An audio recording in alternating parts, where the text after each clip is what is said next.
What's better? Deep Blue Sea or the MEG? Fuck. Deep Blue Sea.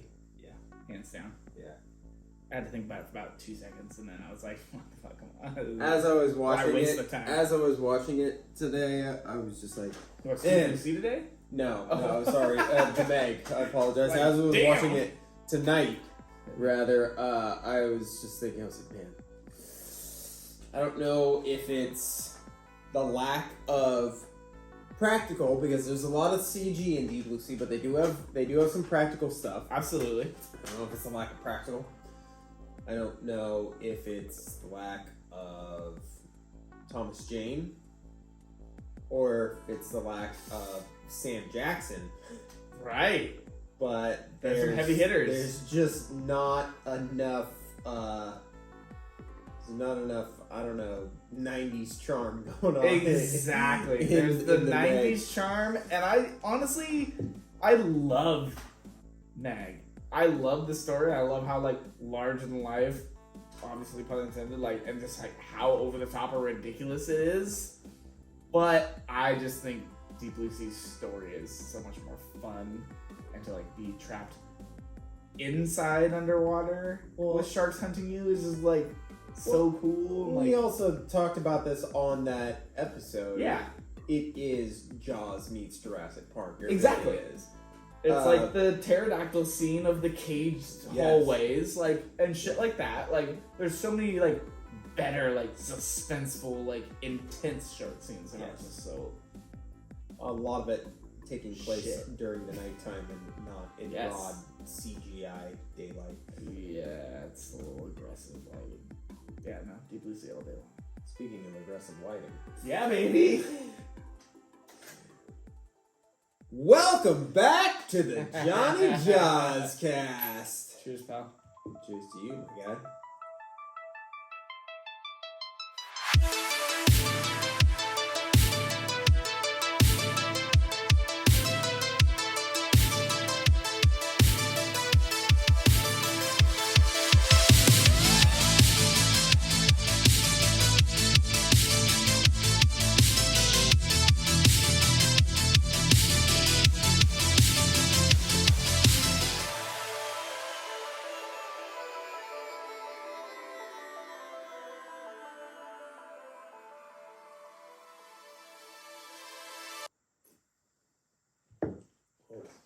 Oh yeah, God bless America. Brian's so good.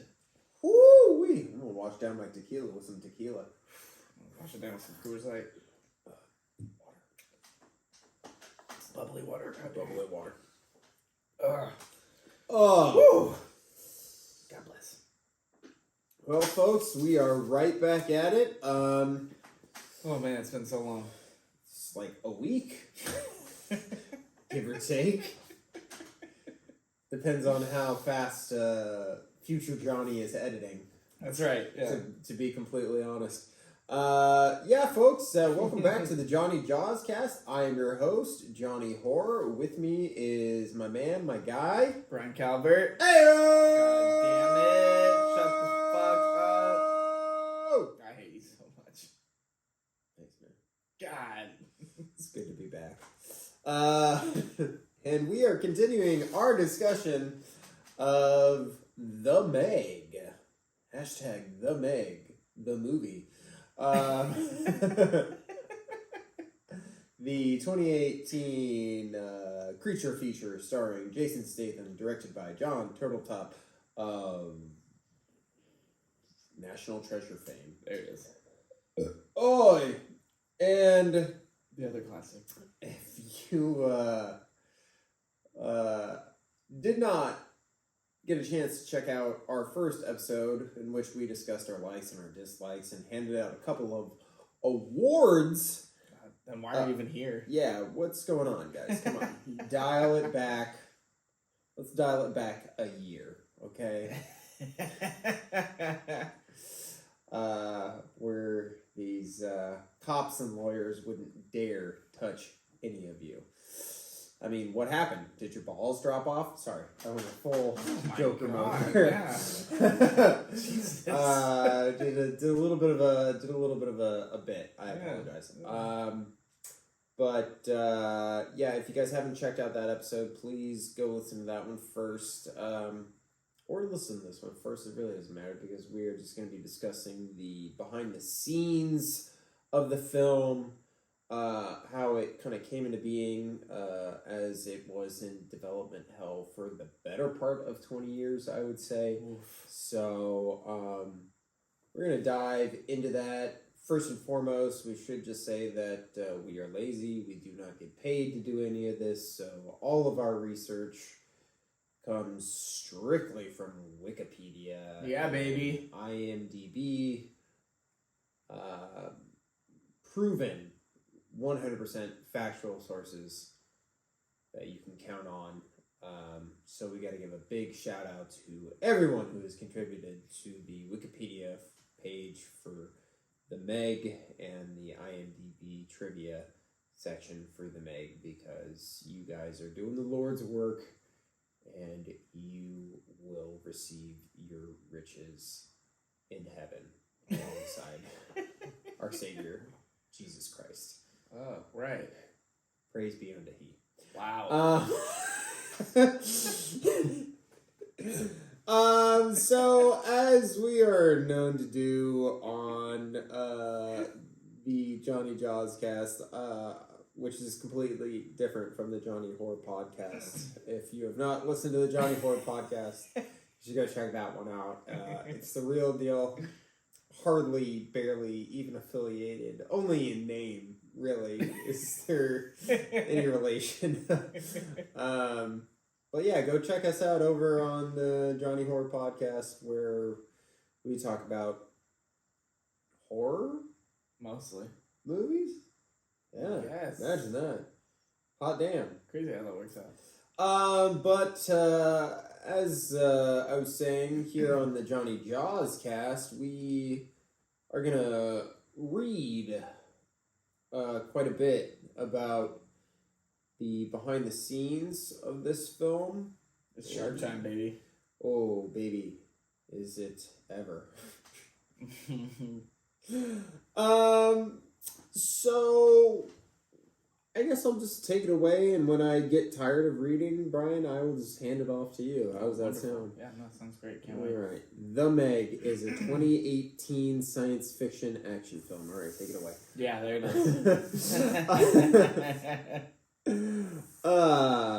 With a screenplay by Dean Georges. I apologize if I'm fucking that up.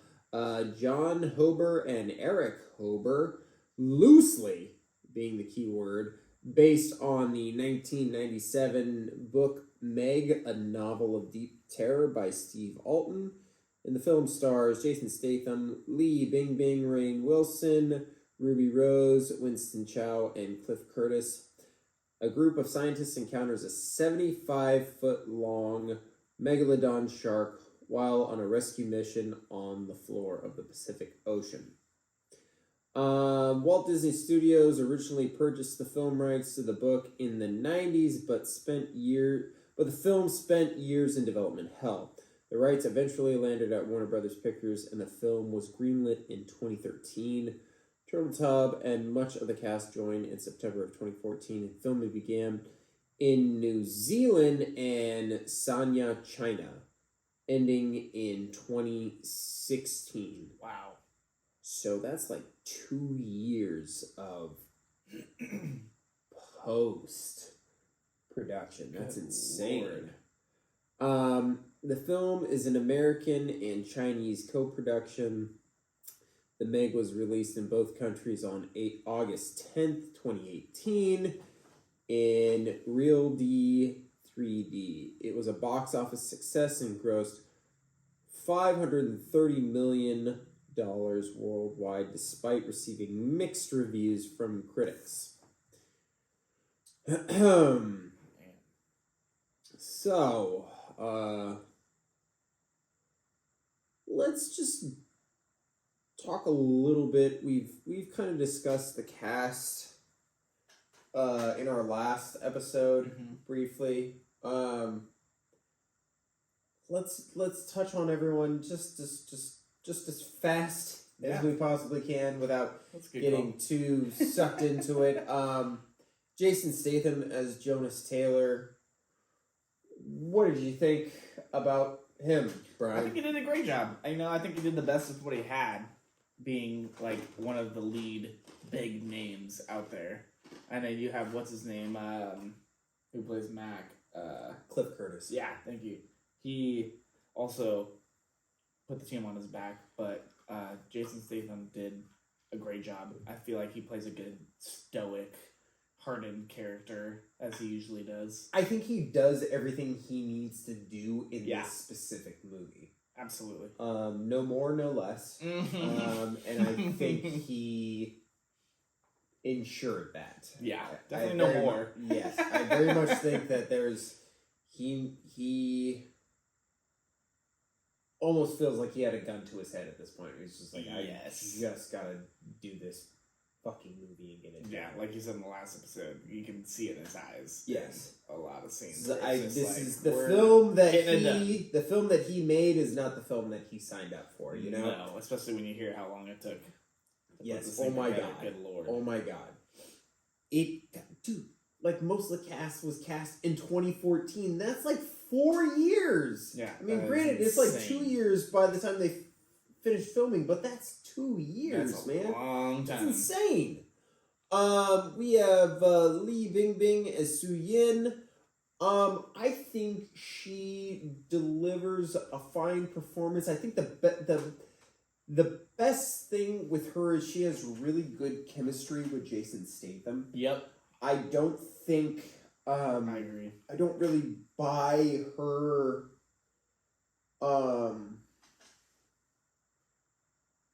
I don't know. She just doesn't really sell the role to me. Yeah, I agree. Like it's fine. What she's doing is fine. I'm not sure how much I place on her so much as I place a lot of it on the writing. It's hard to tell the difference, like where the acting, falls short and where it's just Yes. they're doing the best with what they got again. Again, that being said, I think her and Jason Statham have good chemistry and they work very well together. So I do think that is a plus. Yeah, I think writing wise, they could have written her as just given her a little bit more depth as like a Hooper character. She doesn't. She doesn't like- feel very 3-dimensional. She No. feels very paper thin. Yes, And it's surprising because she, by all rights and reasons, should be the most exactly developed character. She has a daughter. She has a father. She is this scientist. She has all these different threads that you should be able to build some depth to. She has this relationship with Jason Statham. They don't focus on anything. And she just exactly. They never do anything but what is like surface level with her. So every avenue is just so quick and wasted. Yeah. Which is a bummer, because I feel like, especially as like a love interest for him, there could have been a little bit more oomph behind her character. Absolutely. Yeah, and I don't think that's all on her, obviously. So, No. It's so much of it is based off of what the actor is being given. Yeah. Rainn Wilson is Jack Morris.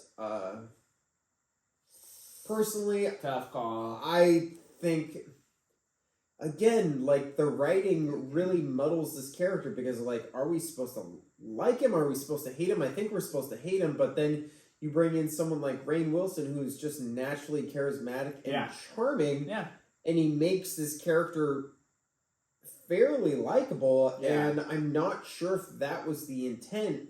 Right. It's like he plays a good douchebag, but not a good villain. Mm-hmm. And that's a hard line, and they don't sell it very well. They just keep walking that line all the way through the movie. Exactly. And you're like, all right, other than the shark, though, like, there's got to be some sort of turn in the tide here for and he's personable people. Yes, he's not a bad guy. Yeah. He's not a good guy, but he's certainly not like this person you're like, yes, I want to see him get eaten. Yeah. If this is the scheme of things, we know we don't like the shark, but that's because we're scared of it. We should know why we don't like him. Absolutely. Absolutely. All that said, I think he's every time he's on screen, I'm enjoying whatever he's doing, even if it's bad. Yeah. Like, there's plenty of line deliveries where I think he's giving it his all, and it's just bad dialogue. I think he's given so much bad dialogue. But that being said, when he delivers it, I'm still like, it's rough, but he's doing it better than most people. In our last episode, like, you brought up, like, his emotional scene, and it's killer. Like, it's like really good scene. Yeah. And that's another, and it's like, if not halfway or 3/4 of the movie, and you're just like, fuck, am I supposed to hate this guy or not? Yeah, like, exactly. where was supposed to land with this? Like, help me help you. Yeah. Again. Ruby Rose is Jax. Yeah. With 2 X's. With 2 X's. She's like a little too cool for school for me. Right. Yeah. And they push it as soon as Jonas meets her in the elevator. He was like, I like you. I feel like you know what you're talking about. And I'm like, why? Yeah, exactly. How? Yes. There's no reason for it other than because she's supposed to be the attractive one in the scene. Like, I told you that she feels like she should be in the movie Hackers. And she just does. She feels like a 90s caricature that's just cool because she's cool and has greasy hair and tattoos, and she's just cool because she knows computers and she can just hack into anything no problem. And I just don't like characters like that. I just feel they're so bland, and it's just like a MacGuffin. You just like, oh yeah, you need this done? Yeah, well, I gotta kind of hop past the old, mainframe, but, if I loop this back in here, and boom! And they're like, can you do it? And she just gives them the rock on sign instead of a yes. And yes, like, exactly. Okay, all right. Oh, so you want me to do this and go do this and blah, blah, blah, and do this thing that's super impossible? Okay. You're just like, fuck off. Yeah. That's ridiculous. I'm like, I'm annoyed. This is like one of those, again, one of the instances where this movie just feels like it is culturally out of place. Yeah. It doesn't feel like the people making this movie are aware of the time and place that they are making it in. Yes. That's a great way to put it. We have Winston Chow as Minwei Zing. I think he's our dad. Yeah. Right? Yeah, he does. He's fine. He's just given this overly dramatic dialogue to deliver every single time. They give him his stoic fatherly death. Yeah, it's just so over the top, and it doesn't fit anything else that anybody else is doing in the movie. He's in a different movie. Yeah. Especially his death. You don't even notice it happen. Yeah. And even the part where he's like, something wasn't a good day for Toshi, and it wasn't a good day for science. We've done everything we've always done. Right, and there's that part right after where Rainn Wilson's character just goes, ugh.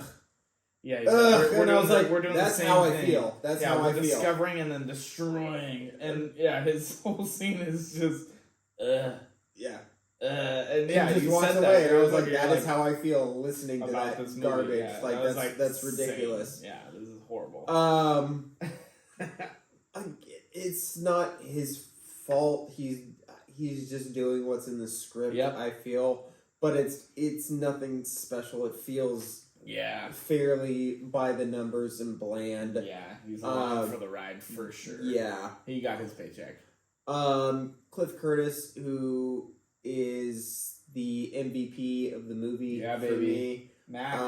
He just feels the most real in this film that is structured with nothing but caricatures. You have the action hero, you have the love interest who's trying to be tough and smarmy, You have the comedic relief. The comedic relief. You have the tech nerd. You Yeah. have the stoic father who's Right. doomed to die. Yep. You have all these caricatures, and then you have Mac, who is the best friend, sidekick, Right. but he feels real. All of his emotions, everything that he says and does, I'm like, I buy that. Yeah. That is how someone would probably respond in this instance, in this moment. Yeah. So much of that. And he's the only one that's ever, like, thinking clearly. For all of his, like, bravery and Right. bullshit that Jonas does, none of it is sane or reasonable. No.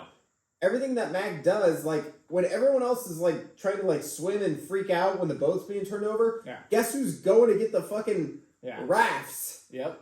It's fucking Mac. Yeah, he's gone. He's starting the boat that's taking off to save Jonas. Yeah, in every scene. Yeah. Even in his dialogue scenes, he's still the anchor for everything. Yes, everything. Like, he is constantly the anchor of each other character. He is the only person in this film to rise above the material. Yep. Aggressively. Yeah, so I can't say enough good things about Cliff Curtis. We've already talked about him in the previous episode. Yeah, go listen to it. But yeah, he is definitely the MVP of the film. We have Paige Kennedy as DJ. It's just another caricature that doesn't feel real, doesn't like. Just so over the top with it. I feel like they want him to be the audience's voice, but it's just so overdone. It's such a cliche character at this point. Yep. Constantly. Yeah. Though, like I said in the previous episode, again, as I'm reiterating and being redundant, the one moment that I really buy from him is when he's losing his shit and being all over the top and dramatic, and then he has the part where he's like talking about his friends dying. He's like, "These are my friends, man," and he just breaks for a split moment in all of his craziness and just says that these are my friends when he's talking about the people that have died. Yeah, and I buy that moment. That's one of the best, most genuine moments in the entire film. Is that split second with him? Yeah. Have they kept that tone? Yeah. Goddamn. Everything else is cartoon caricature, and it's just over the top. It just leaves a bad taste in my mouth. It just feels very cliche, very stereotypical in the worst type of way. Again, this movie came out in 2018, and so much of this stuff feels like it's 1998. Yeah. From like the CGI to then followed up with his scenes, it just gets washed right through. And you're like, damn, had this come out at the same time, it probably would have been a better contender with Deep Blue Sea. But the difference in comparison to, and then you compare the years when they came out, and I still pick Deep Blue Sea over it. Because I was like, absolutely. Man. Well, the CGI, not to digress too much, but the CGI is more or less on par with what you see almost 20 years before. Yep. So, yeah, come on. The fuck? We have Jessica McNamee, I hope I'm saying that right, as Lori Taylor, Jonas's ex-wife. She's serviceable, she's fine. I don't think she does anything to write home about. She does the job. She's in the ship in the intro. She's in a hospital bed. Really a fairly unmemorable role. Yeah. Which, as we'll discuss later on, like, it's really unfortunate because the character in the book, for, probably all the worst reasons, is incredibly memorable. Oh, damn. I need to read this book. And this is getting out of control. Just kind of the worst type of person in the book. And in this, they really do kind of make her like a cotton candy. They make her just sweet as hell. And in the book, she is probably the exact opposite. So, but she's very vanilla. Doesn't really stand out. And could probably, and this is nothing against the performance, this is just the writing, it's just the character, but really does not serve much of a purpose in the film. Could have been made without that character. Yeah, it's really just to bring him into the show. Yeah, and it's I'm like, sure it's your ex-wife that's drowning. Yeah, I'm sure you could find a way around that. You know? Exactly. You have let's see if I can pronounce this right. Orloff Daria Orlofsson as the Wall, who I honestly think, with the exception of Cliff Curtis, he does pretty good. I liked him in this movie. I think he does really good. I think he is a much better role as the comic relief. Yes, absolutely. They should have picked one or the other. He's not only like good as the comic relief, but he's one of the more believable characters in the film. Like, even when is it Rainn Wilson that's like, is he part of this team now? And then he looks at him and he's like, you're goddamn right he is. He's the one that speaks up. Yeah.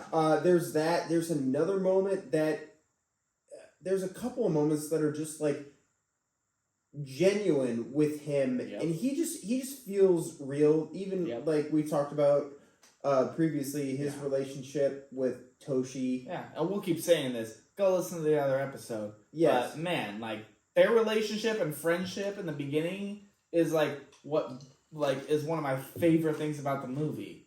And then from that, his entirety throughout the movie is just based on that. And like, that's what he is like so dependent on. That's why he's still a part of this. That's why he still believes in it. And it's like, he is pushing for that. And he's still like this big boy, but he's like, you know, he's some scientist. He's not supposed to be out on a ship hunting sharks, but he's out there and he's doing it, and he misses his buddy. Like, that being said, I think if I were to put this in a real world scenario, and we'll just say, like, for instance, you're Toshi, I'm the Wall, okay, and you're dead, I'm not making fucking jokey pictures and shit like that.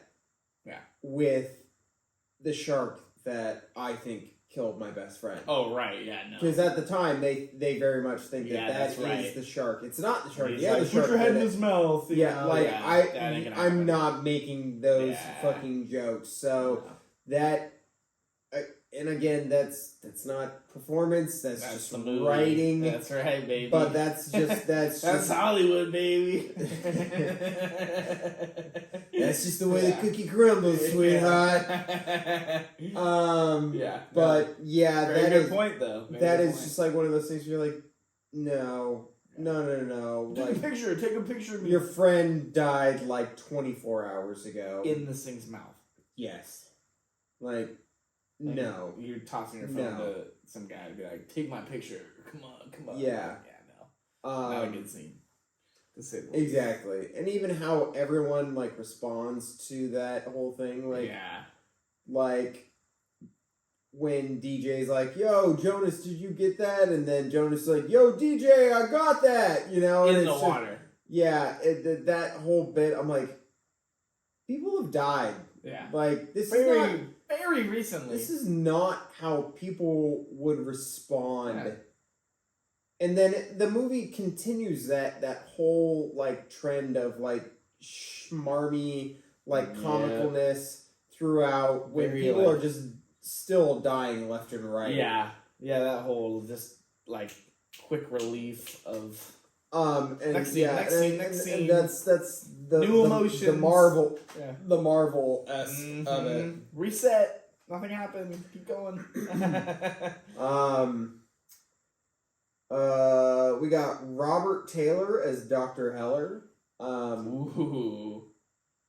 I think he does. I think he does what he's supposed to do. Yep. I don't think there's much depth to the role. No. He plays a good asshole. Yeah, I think he does good, and, you know, I think the performance is good. I don't think the character is written very well at all, because he's just so... Again, this character in the book has better motives for his assholery, and it makes a lot more sense why he is the way he is. And see, that's what I wanted out of him in the movie. It doesn't make sense why he's so aggressively against Jonas in this movie. Because and the way they start the movie... that's for him to critical, be an asshole. that is a critical flaw with this film, is the opening of the movie. It does not make sense. Yeah. So his whole bit with Jonas doesn't make sense. Again, I do think the actor is doing a fine job with the performance. Yeah. And I like the way he goes out. It doesn't really make sense because, like, as you said, he's directly lined up with the boat, and we have this 100-foot shark charging him like it's not gonna ram into the boat immediately afterwards. Yeah, he's like 50 feet away from the boat. Like in between it and the shark. How could like momentum, like even if the shark dove, like part of that shark is still gonna hit that boat, you know? That's really pissed me off.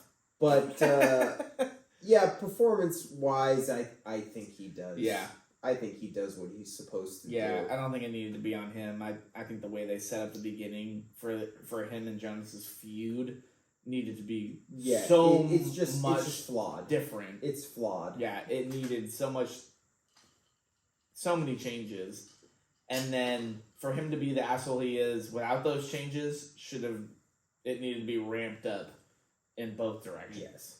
And it would have been perfect. 100%. Like that would have been a great little feud. It would have been, the wall that keeps him from being a diver beyond his own mental issues with his decision. Yeah. Like, he also has this block of this doctor who is... But the way they set it up was just trash from the beginning. It doesn't make sense. Trash through the death. Yeah. Like I said, in the book, it makes a hell of a lot more sense. Thank God. We have Sophia Kai as Mei Ying. The daughter.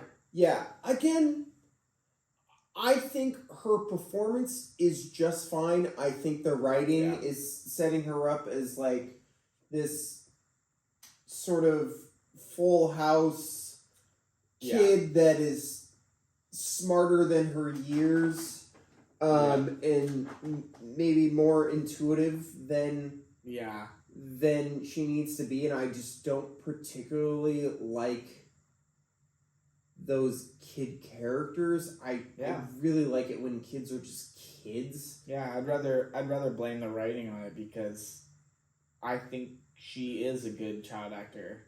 Yes. But the way they set it up, like you said, is like this like smarter than everyone in the room thing just does not fit. Yeah. And it just battles with everything else that's already going on. Yeah.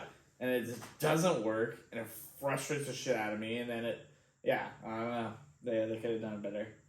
But had they, I don't know, maybe it was like scheduling her age differently or anything, because they pitch her as an 8-year-old. She even declares, like, 8-year-olds hear everything, or blah, blah, blah. I'm like, come on. And work with it. Even that line is not necessarily the worst, because I was thinking about it. I was like, probably around that age, you're like processing stuff, and maybe you don't understand everything, but you certainly, that's the age when you start hearing things and you start thinking about things in a different way. Absolutely. So I was like, that's not the worst line, and I don't mind that, but there's just definitely sort of like this, her trying to set Jonas up with her mom sort of a deal. Oh, yeah. I don't like any of that, because again, that's just not, I don't think that's what kids do. Kids, I think, are fairly protective of definitely their parents. Definitely not in 2018. Kids are just protective of their parents, especially with a dude that is like been around for 3 days max. Like, it just... And they set her up already knowing that her mom's divorced, and that they talk about him with some Pilates instructor and wherever. Yeah. And that her mom refers to him as the asshole, like... Yeah. But now she's like, oh, I'll set you guys up. Yeah, let's go. Yeah. Like, that's never that'll never be like, the case. Come on. Again, and this is just coming from a dad, and just so much of that just feels blah to me. I can't. Two guys with divorced parents. I mean, come on. Yeah, exactly. That's like, not how the world works. Exactly. It is absolutely not. You know, you don't. And just thinking about, I mean, try harder. all of that time. I'm sure you remember the first time your dad introduced you to his new girlfriend, sort of a deal, and how terribly awful those moments are. Absolutely. Yeah. And puts you on your heels. You're not like, set them up, put them together. Yeah. Oh, get a room.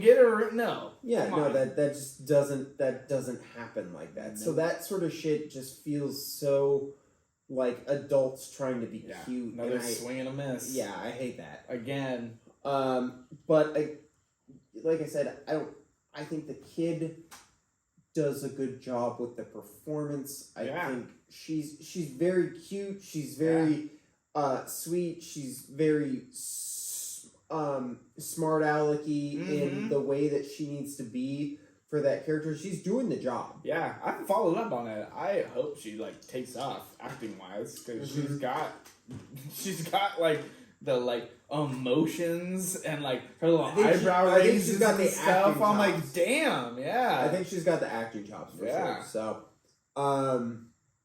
she I'll put it this way: she's doing better acting than most of the grown-ups in this movie. Exactly. And then we'll round it out with Masi Oka as God. I really hope I'm saying that, and I'm just doing the inflection the best I can as Toshi. Toshi of Heroes fame. I don't know if you ever watched Heroes. You probably never watched Heroes. Yeah. Nope. He's very good in that show, but doesn't surprise me. Just a bit role as Toshi, the unfortunate scientist that doesn't make it out of the submersible. I love him, but don't fucking go to the depths of the world. Just you're better off going into space because we know more about it, which is mind blowing. Yeah. No, I loved him in this. I think he was a good fit. He manages to deliver the most emotional performance.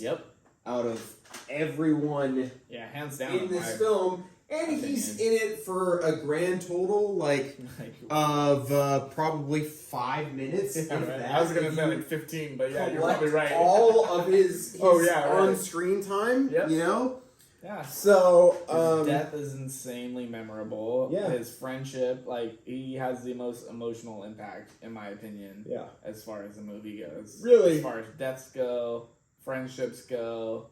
It's his relationship to his wife, who you obviously never see. He spends his time in his little corner writing. And his wife is definitely not getting that note because the wall gets swallowed whole. Hopefully he dropped it off before they jumped on that shit at his bunker. Yeah. Don't worry, everyone is laughing about something in the next scene. Heartbreaking. No, I think he did a fucking killer job. I like him as a little science nerd who's just comes to terms with what's actually happening. Yeah. Yeah. Ooh, excuse me. All right. I'm gonna take development, and then that's fair. You can have some of this other shit afterwards. All right. So for the production of the film, the development, which probably it took a while. So, oh my God. I even lowballed it. I said that this film has probably been in production hell since 1998 after the novel. Says Disney's Hollywood Pictures initially acquired rights to the novel in 1996 before it was even published. Damn, before it was published? Uh-huh. Spielberg did something similar with Jurassic Park. He got really? rights to film Jurassic Park before the novel was published. Wow. Around that time, Tom Wheeler was hired to adapt the book into a screenplay, but having decided that his script was not good enough, the studio hired Jeffrey Boehm to write a new draft. Boehm's script was later rejected for the same reason. By 1998, the project had stalled, and rights reverted back to Steve Alton, the book's author. In 2005, reports surfaced that the project was being developed by New Line Cinema with an estimated budget of $75 million and a slated release of summer 2006. Names attached to the production included Jean Desbont as director, Guillermo del Toro as producer, and Shane Salerno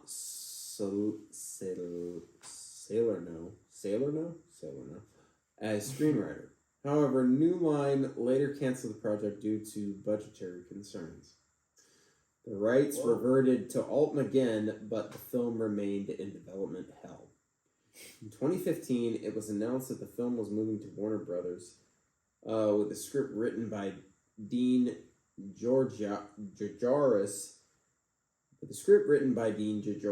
By June of that year, Eli Roth was reported to be in talks to direct. I remember reading this, and I remember being very excited because Eli Roth did Cabin Fever, he did Hostel, he did... Damn, Hostel's a gnarly movie. That tore me up as a teenager. I remember that movie. I can't remember if he had done Green Inferno by this time, but it's nevertheless, like, Eli Roth in charge of a killer shark movie. Yes. I was like, fuck yeah, that sounds awful. Let's do it. Let's fucking do it hard. Man, awful in the best way. What a bummer. Excuse me. I love chewing ice. Yeah, I know you do. Yeah. Everyone does now. You, me, Kaylin, and Hector. The 4 people that listen to this podcast. Yeah, baby. But due to creative differences, Roth was replaced by John Turtletop in early 2016. Creative differences meaning he wanted a hard R and the studio wanted PG-13. Jason Statham and much of the cast joined in August and September of 2016. 2016. Yeah. 2 years of filming. Or, whatever. The film is an American and Chinese co-production. Is considered a full co-production under Chinese regulations, and it was not subject to the same quota system and revenue sharing agreements usually applied to imported films. Damn. Says principal photography on the film began October 13th, 2016 in West Auckland, New Zealand, and filming ended on January 4th, 2017. So it doesn't sound like they filmed that long, actually. Yeah. In Sanya city of Hainan, China. Visual effects were done by Sony ImageWorks, Image Engine, and Scanline VFX. The visual effects team was challenged with designing previously undiscovered prehistoric giant shark and designing underwater environments and atmospherics, including realistic coral reefs, bubbles, and other sea life. Let's talk about the visual effects for a minute. That's kind of cool. We discussed it briefly. Yeah. In the last episode, but I do not feel like the work done by these studios that specialize in visual effects, I do not feel that the work that they did is poor. What I feel like is that they were given an entire film to essentially create and design. Okay. And that interesting, because of the labor of that effort, that they came up short. Because how much, if you had to ballpark, if you had to make a guess, how much of what you see on that screen do you think my God. is real? Yeah, exactly. Like, I would estimate that maybe 15 to 20% of what you see in that film is actually real, and everything else. I was gonna say 5 to 10, but yeah, that's probably more accurate.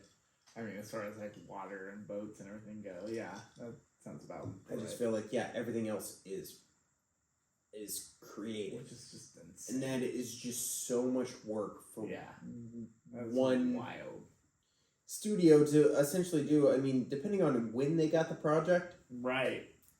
If they got it in 2016 and they started working while everyone else is filming, and they're building upon that, then you have like roughly like a year and a half. But there's just a solid bet that they probably had like a year or less than a year to develop all of the special effects. Full-on for the scenes. film. Yeah. And a lot of which are underwater, like not just sky and horizons. We're talking full blown, underwater 360 scenes. And even think about the shit that's on just like the like oil rig thing that they go down to their sea lab, and that all those shots, those are all CG shots of them like talking on there and stuff like that. So much work. Oh, so much lighting. Good lord. So yeah, again, I do not think that they did a bad job. I think that they were given so much work that they were put in an impossible position to do a good job. Yeah, crank it out. Yeah. Get it done. Not unlike what a lot of studios are having to deal with nowadays with the constant Marvel output. Yep. So. That's all I hear is they're just jamming. Apparently Marvel put a lot of stuff on the brakes, but still, for the time being. Good. It's like those poor fucking effects designers. Underpaid and overworked. Dude, like, through their nails. I can't imagine. Oof. But yeah, same boat. Talking better terms. Again, it's too easy. But yeah, man.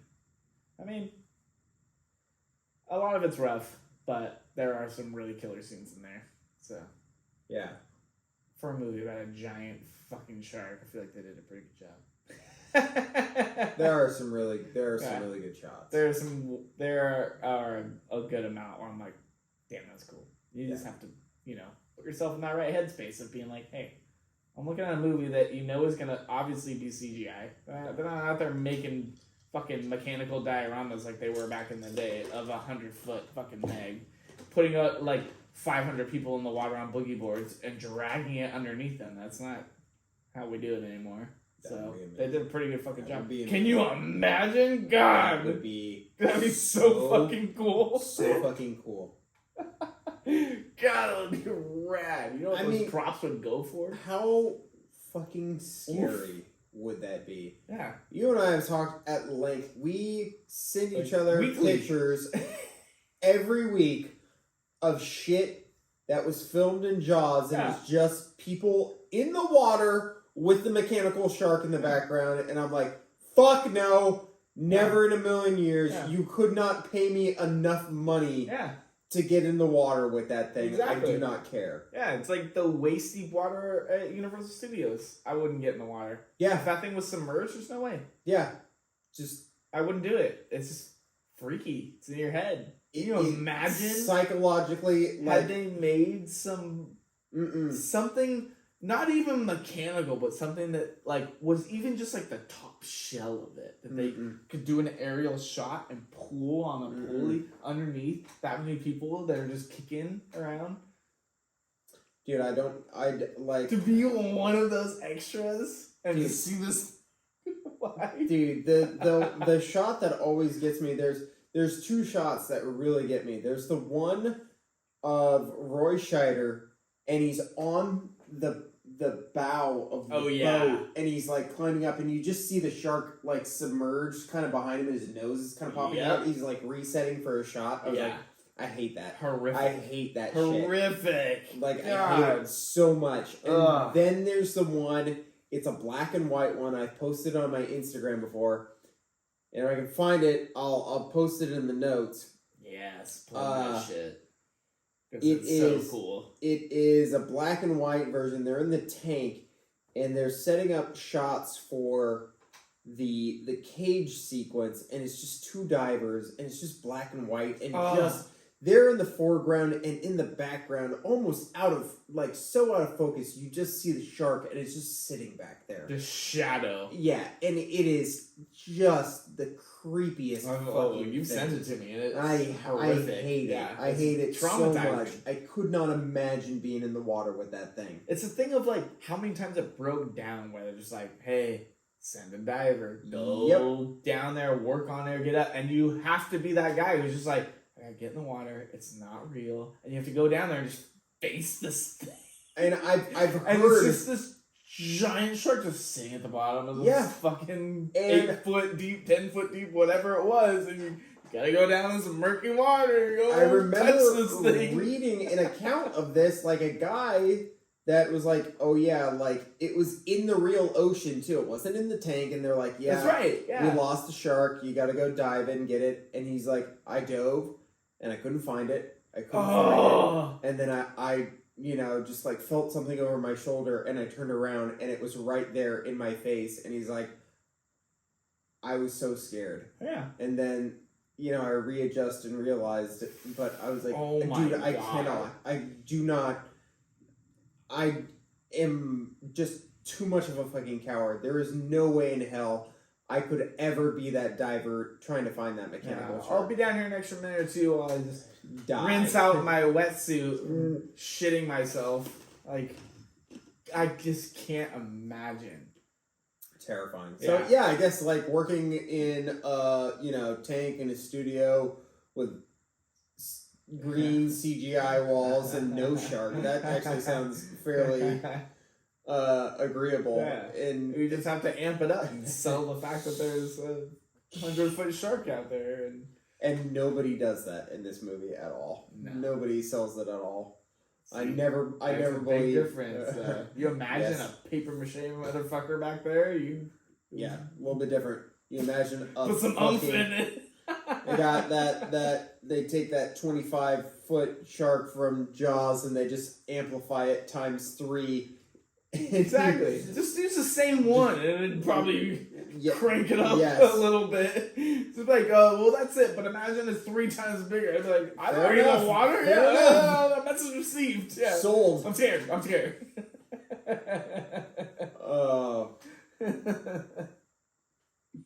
Fuck. Terrifying. Yep. But kudos to our visual effects teams, because I know that they were put under the gun and they did the best that they could. There is some very cool shit in there. Music was done by Harry Gregson Williams, who has done a number of things. Let's take just a quick look at some of his discography here. Oh man, let's see. What do we have here? Yeah, we'll just start. Oh my gosh, here we go. So, looks like he did The Rock by Michael Bay. Damn. The Borrowers. I remember watching that movie. It's about like a group of like I don't know. What do you call them? Like people that are this figures? big. I don't know. Like they're the size of 2-inch man. They're the size of like army men figures basically, and they run around and they steal shit. He did Ants, the one that came. Yeah, I was never a fan of that. I always preferred Bugs Life. It traumatized me as a child. It's a weird fucking movie. It's very creepy. Did Prince of Egypt? Oh, animated. Yeah, that was. I mean, Prince of Egypt was pretty good actually. Yeah. Chicken Run. Also good. Spy Kids. Right. Shrek. Hey. Spy Game. Alright. Phone Booth, starring our boy Colin Farrell. The Rundown, starring our boy Dwayne The Rock Johnson. Man on Fire. Big fan of Man on Fire. That's been around. Shrek 2. Obviously. Kingdom of Heaven, Domino, Wow. Flushed Away, Deja Vu. Looks like he paired up with Tony Scott. Okay, so I know where our budget went for this movie. That's what I'm saying. X-Men Origins Wolverine. That's not one that we need to write home about. So he did all the Shrek movies. Which one's Origins?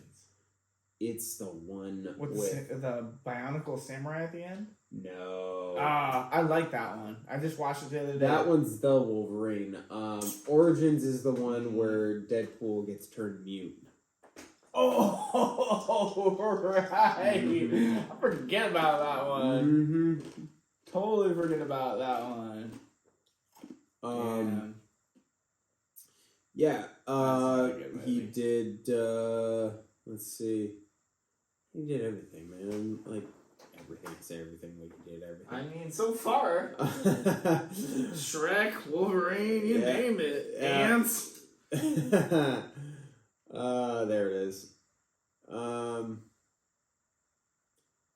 He's worked with Ridley Scott, and he worked with Ridley Scott's brother Tony Scott quite a bit too.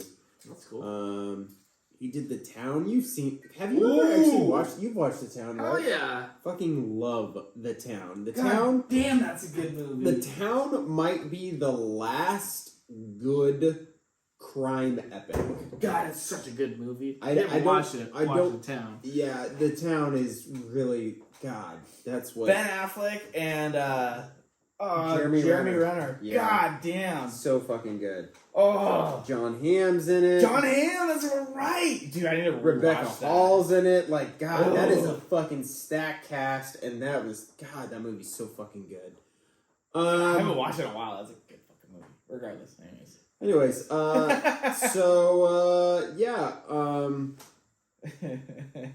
Harry Gregson Williams, just kicking ass and taking names.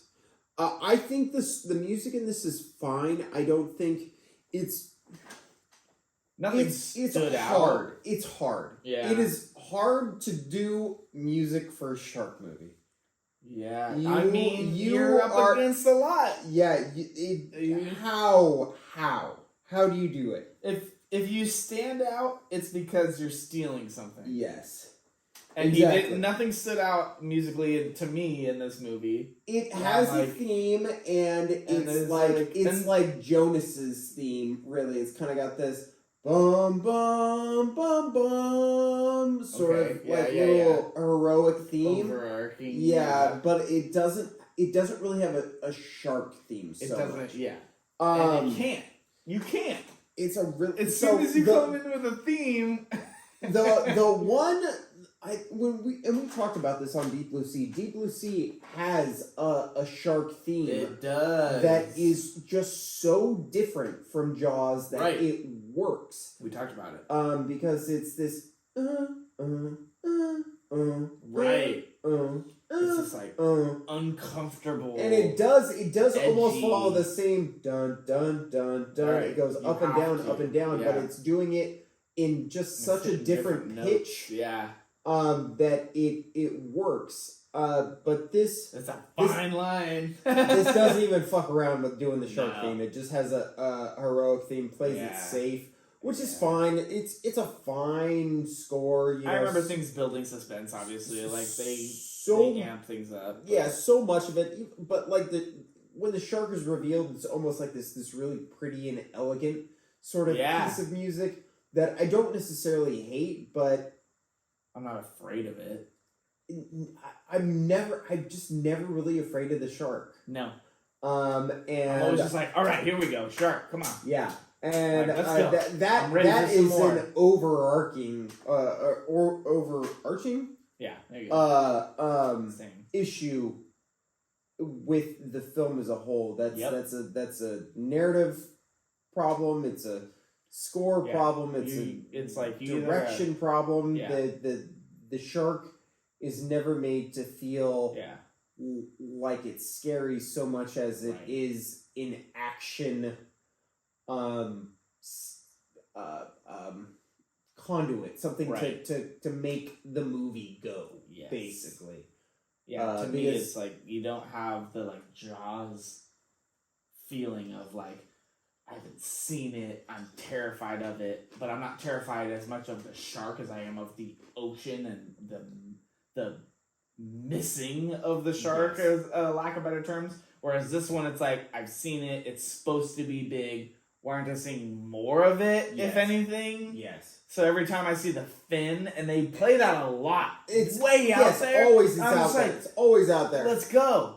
Give Yeah. me the big stupid act. Like we're at that point already. Give me Like, that. Give me hit that. it. That Let's go. moment of that it has on the poster. Yes. This great moment of the jaws underneath the Yep. water coming up. Like, we never get that really in the film. We get it a little bit with the wall when he gets eaten, but it's never that aerial point of view. Like, So God, that angliness. shot would have been And it's a half a incredible in the film if you got that Split aerial, like, straight down and you just see the shark appear. Yeah. Just the Oh, idea of that's that so is cool. scary as No. fuck. And that's like his death is just collateral damage. He just happens Yes. to be in the water Yes. as it's going to like claim the Yes. original Megalodon. Yeah. Like, and it's just like another like wasted death. I'm just like, well, all right, but yeah, I mean, the fin out on the horizon drove me nuts. They do it so much, and it Pissed me off. just feels Yeah. so distant and so unthreatening. They do Yeah. it. That's when I think of this movie. I think of that fin in the distance, just swirling around. I'm like, that's not scary. Nothing's happening. Yeah, it's out there. Yeah. Okay, cool. And there's no music to like bring that Yes. fin to me. Yes, There's nothing exactly. that builds that fin to me. It's just It's there. not the. It's not like they did more with the barrels in Jaws. Yep. Just seeing the barrels roll towards, and you hear Yeah. dun dun dun dun Yeah. dun dun dun dun as the barrels move shark. forward. You don't see the shark because the shark's not fucking there, Yeah. because they didn't have the shark and they just had the barrels. Yep. And that is the difference of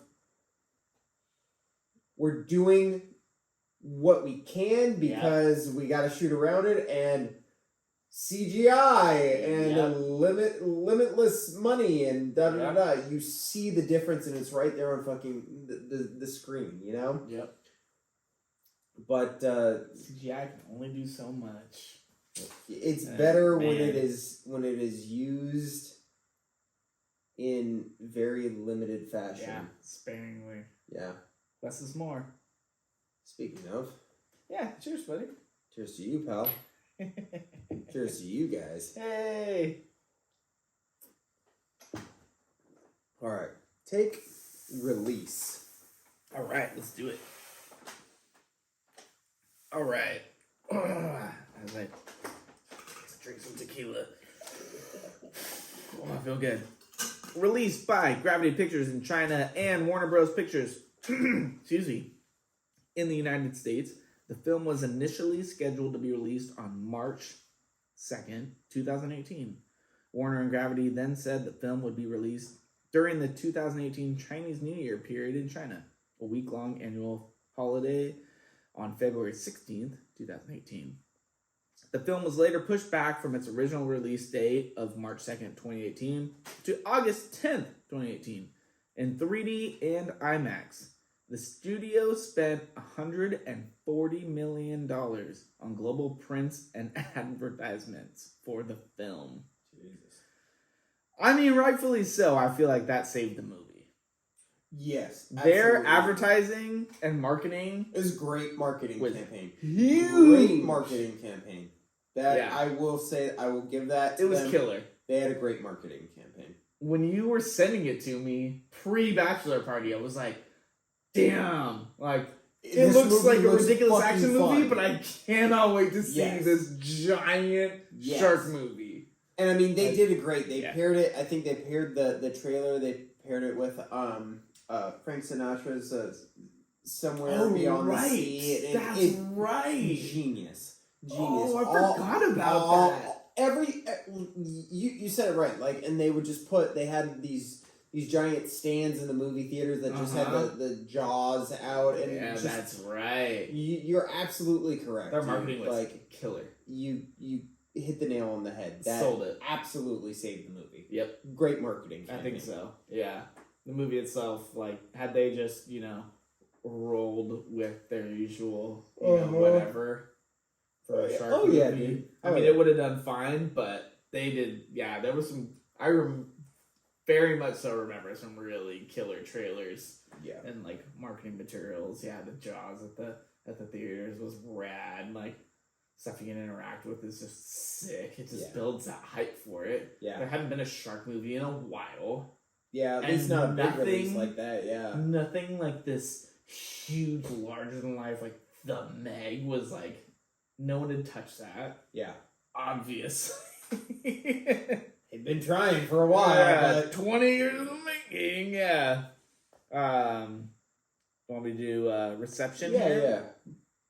So box office, the Meg grossed 145.4 million in the United States and Canada, and 384.8 million in other territories, for a total worldwide gross of 530 million against a production budget of 130 to about 178 million. Jesus. So basically what they put into production, they put into marketing, give or take. In the United States and Canada, was initially projected to gross 20 to 22 million from about 4,000 theaters in its opening weekend. The film made 4 million from Thursday night previews. Heyo. We were part of that. Yeah, we were. Leading analysts to predict it would outperform its low 20 million projections. After making 16.5 million on its first day, weekend estimates were raised to 40 million. It went on to debut at 45.4 million, topping the box office and marking the best solo opening of Statham's career, as well as Turtles Hobbs. It made 21.5 million in its second weekend and 13 million in its third, finishing second behind Crazy Rich Asians both times. I forgot, that was about that same time frame. Mm-hmm. The film debuted to 101.5 million from 96 countries and other territories for a worldwide opening of 146.9 million. In China, a co-producer of the film grossed 50 million from 12,650 screens and ranked number 3 in the opening weekend. Other top openings were Mexico, 6.2 million, Russia, 5 million, the United Kingdom, 4.4 million, Spain at 2.4 million, and the Philippines at 2 million. Jesus, so many millions. Kind of blows my mind. Here, you can do critical response. Get in there, you little ice chewer, you. On Rotten Tomatoes, the film holds an approval rating of 46%, based off of 307 reviews with an average rating of 5.3 out of 10. The site's critics' consensus reads, "The Meg sets audiences up for a good old-fashioned B-movie creature feature, but lacks the genre thrills or the cheesy bite to make it worth diving in."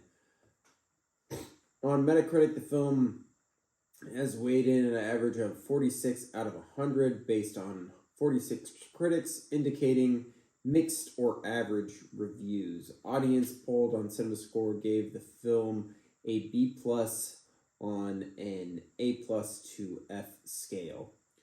Owen Gleiberman of Variety gave the film a mixed review, calling it neither good enough nor bad enough, and writing The Meg a sci-fi horror adventure film that features a shark the size of a blue whale comes on like it wants to be the mother of all deep sea attack movies, but it's really just the mother of all generically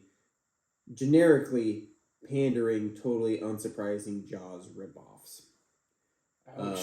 Scott Mendelson of Forbes was impressed by the film's special effects and called it a polished B-movie that delivers the goods. At the same time, IGN's William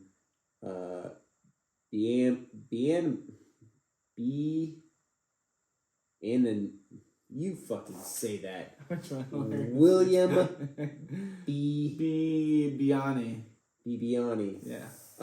Praised the performances of the cast, particularly Statham. Writing for The Hollywood Reporter, Simon Abrams said the film was refreshingly unpretentious and a breath of fresh air compared with the Sharknado series. Wow. I can't believe they're comparing it to that. Ouch. The film was nominated for a Golden Raspberry Award in the worst prequel, remake, ripoff, or sequel as a ripoff of Jaws. Let's talk about this really quick. It's just keep on coming. I do not see this film as a ripoff of Jaws. Me either. Particularly like because it's based off of other source material that, while is certainly indebted to Jaws, I do not feel that the Meg novels rip off Jaws. If anything, the Meg novels are an improvement on any of the Jaws novels or novelizations. Okay. You've read Jaws, Yeah. the novel. Yeah. It's smut. It really is. It's smut. Yeah. It's fun, like adventurous smut, but it's just like it is its own the story. first half of the book is just like Brody leering at teenage girls and Brody's wife cheating on him. That's all it is. And then there's the shark. And there's a shark killing people. Yeah, and then Man, the it's mom's not in focused. there too. Like, yeah. So it's a fine novel. It's a good first draft of a script, basically. Yes, that's a good way to put it.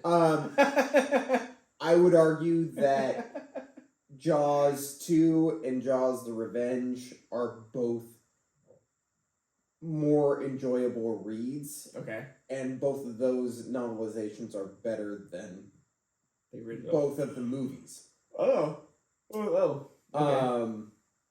That being said, the entire Meg series of books is very imaginative, very inventive, loaded with rich characters, creative ideas, and fun, scary storytelling. Cool.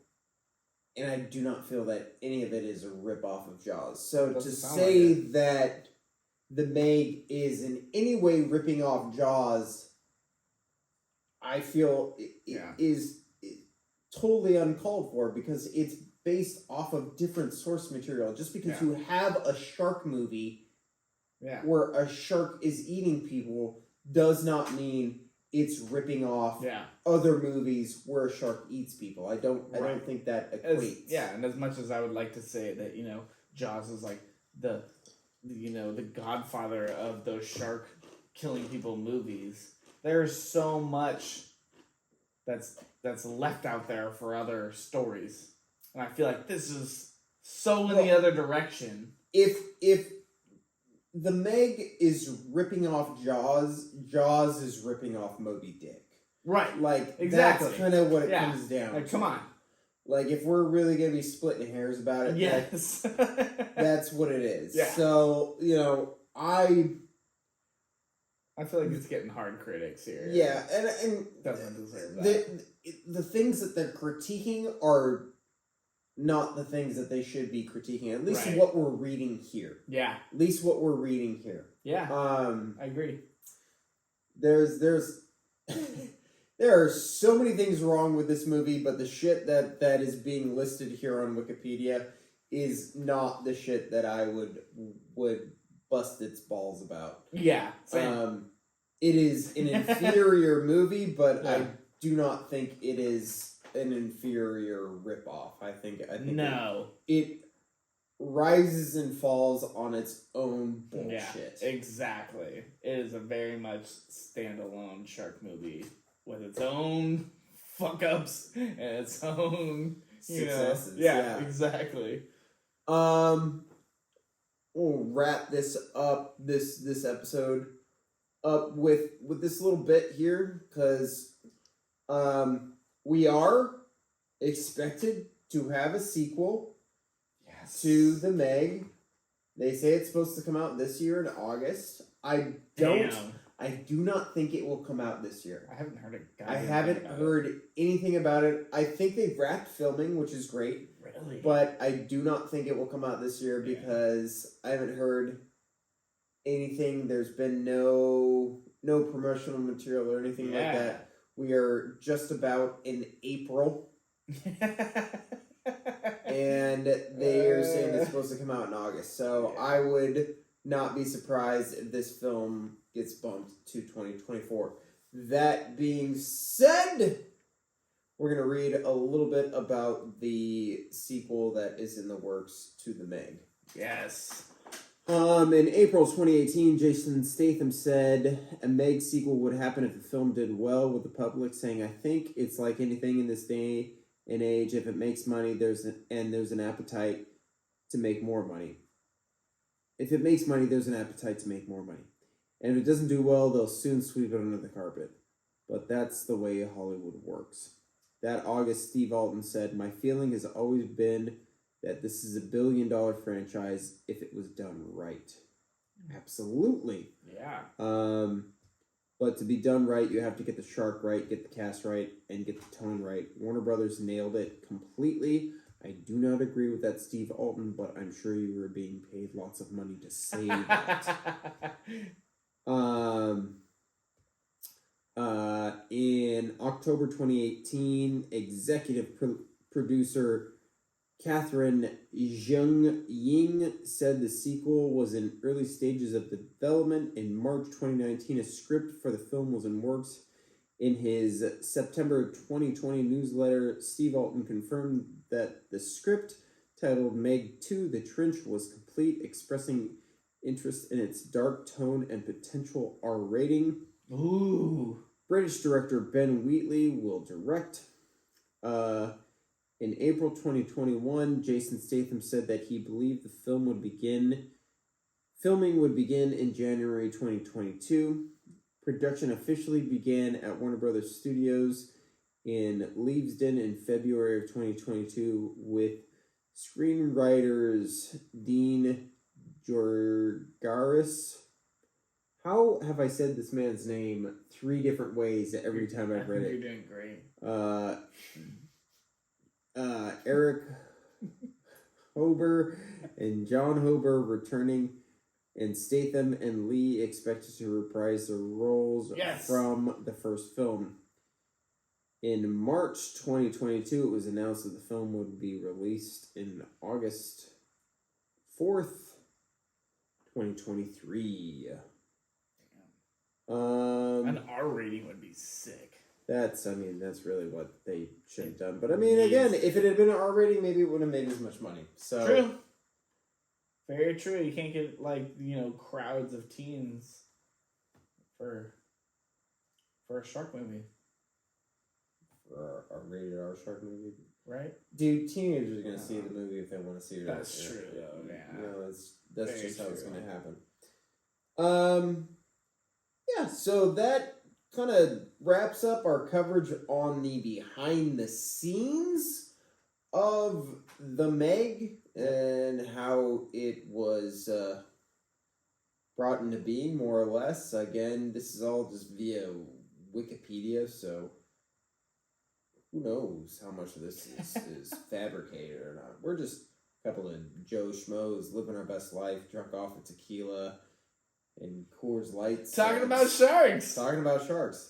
That's what we do here on the Jony Jawscast. Best job I ever had. Best job I ever had. I don't know if there's a better line to go out on. I don't think I can come up with anything. So I will just end that and say that I am your host, Johnny Horror. With me is my boy, Brian Calvert. And we are Jony Jawscast, hoping that you will join us for our 3rd and final episode on the Meg, in which we discuss the differences between the book and the feature film and give our final thoughts and rankings on this fucking wacky ass shark flick. Thanks for listening. We appreciate any and all of you who have made it all the way to the end of this episode. If you like what we do, I don't really throw this out there much, hardly ever, but if you like what we do, please share this shit with your friends. We don't really get a lot of listeners, and every little bit helps. So, if you feel so inclined, share the love. We would certainly appreciate it. And, yeah. Get in there. Johnny's Patreon pays for my Coors Light, so. It really does. Thanks for, tuning in, and, we will see you motherfuckers on the flip side. Adios, muchachos. You.